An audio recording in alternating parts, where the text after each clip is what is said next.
Hello friends, I am here with a mm, new video on shuttlecock inflation, which is a type of inflation. If you like the video, please share and subscribe it with your friends. So what is shuttlecock inflation?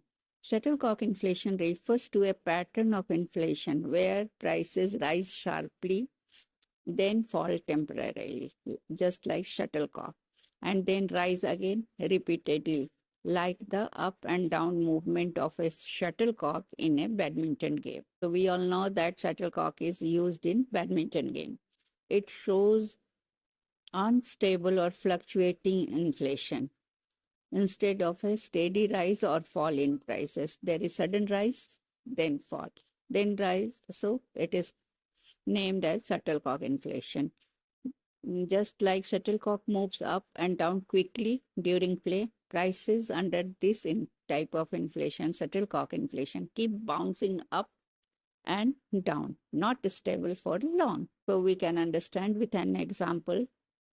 Um, Suppose the price of onions in India. There is very much fluctuation in onion prices. So first month it is rupees 20 per kg.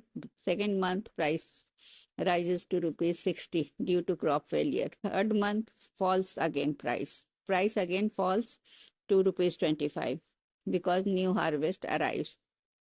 Fourth month it rises again to rupees 70 because heavy rain damaged crops.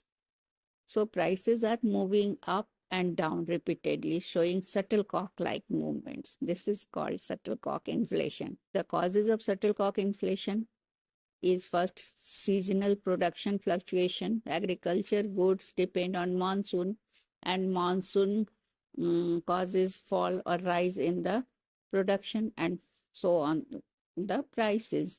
Supply chain disruptions like strikes, transport costs, and fuel prices. If it rises, the prices of the onion also rise.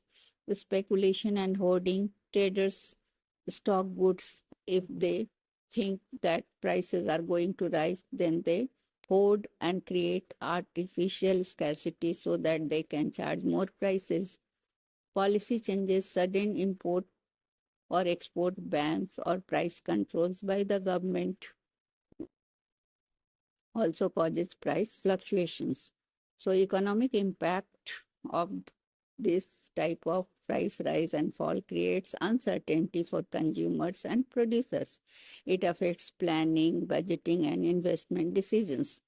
It reduces confidence in stability of prices. So in one line, it can be said